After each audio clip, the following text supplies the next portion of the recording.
শাহরাস্তি উপজেলার প্রত্যন্ত জনপদ থেকে শুধু নয়, পাশের হাজীগঞ্জ থেকেও হাজার হাজার নেতাকর্মী সমর্থক এই শোভাযাত্রায় অংশ নিয়েছে এবং তারা অতীত আওয়ামী লীগ সরকারের যে অপকর্মগুলো আছে সেগুলো জনসমক্ষে তুলে ধরার জন্য এবং আগামী নির্বাচনের প্রস্তুতি নেওয়ার জন্য মূলত তাদের এই শোভাযাত্রা।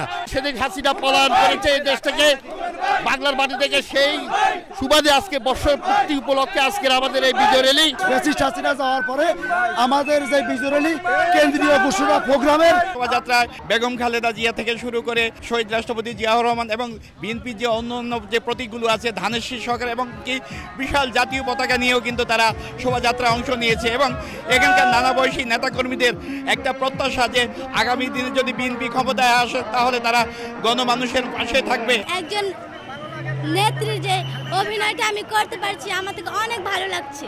এই বিজয় আমাদেরকে অব্যাহত রাখতে হবে, এই ধারাবাহিকতা আমাদেরকে রক্ষা করতে হবে। শাহরাস্তি উপজেলার বিভিন্ন ইউনিট থেকে হাজার হাজার নেতাকর্মী আজকের এই বিজয় র্যালিতে স্বতঃস্ফূর্তভাবে অংশগ্রহণ করেছেন। নানা বয়সী মানুষজন এই শোভাযাত্রা অংশ নিয়েছে এবং তাদের একটা সুর যে আগামী দিনে বিএনপি যেন রাষ্ট্র ক্ষমতায় এসে জনমানুষের কল্যাণে কাজ করতে পারে, তার জন্য মূলত জাতীয় পতাকা সহ বিএনপি যে অন্যান্য যেই প্রতীকগুলো আছে সেই প্রতীকগুলো তারা এই শোভাযাত্রায় স্থান দিয়েছে।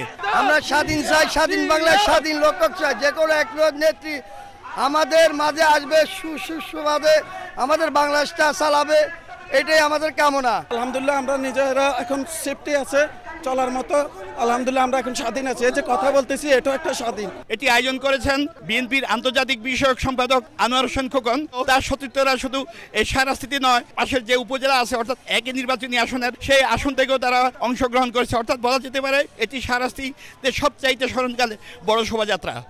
ফারুক আহমদ, সময় সংবাদ, চাঁদপুর।